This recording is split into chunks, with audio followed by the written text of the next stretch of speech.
presented by Nikhil Bedardi Official. Mixed by AG Recording Studio.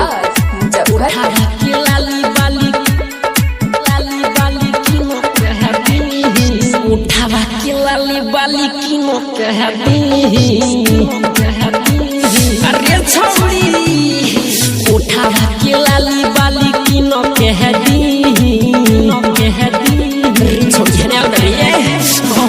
सावजी के लड़का होई चुमा किन के लिए सावजी के लड़का होई चुमा किन के लिए उठावा के लाली बाली किनो कहती आई हाय उठावा के लाली बाली किनो कहती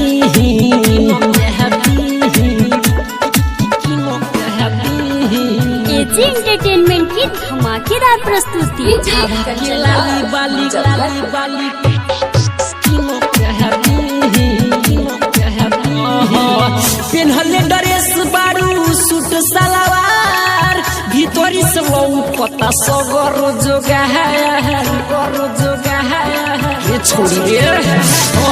पेन्हले ड्रेस बारू सूट सलवार भीतरी से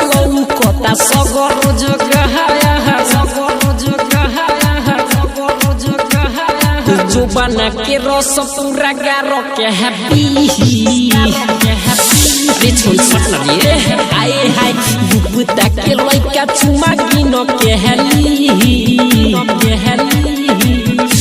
रे छौड़ी उठवा के लाली बाली किनो के दी उठवा के लाली बाली किनो के दी आरी बुबुता के लइका चुमा गिनो के हली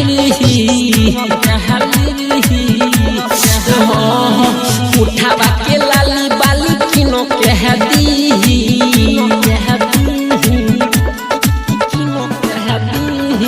Mixed by AG Recording Studio. उठावा के लाली बाली किनो कहती यूपी बिहार पूरा भइल बाटे शोर निखिल में दर्दी बहा बोरी मुहजर सुन रे हाय हाय यूपी बिहार पूरा भइल बाटे शोर निखिल में दर्दी बा बोरी मुहजर राजन रोशन चीज देखिए के छौड़ी बुबुता के लइका चुमा किनो कहली हाय हाय उठवा के लाली बाली किनो के दी उठवा के लाली बाली किनो के दी अरे बुबुता के लइका चुमा किनो कहली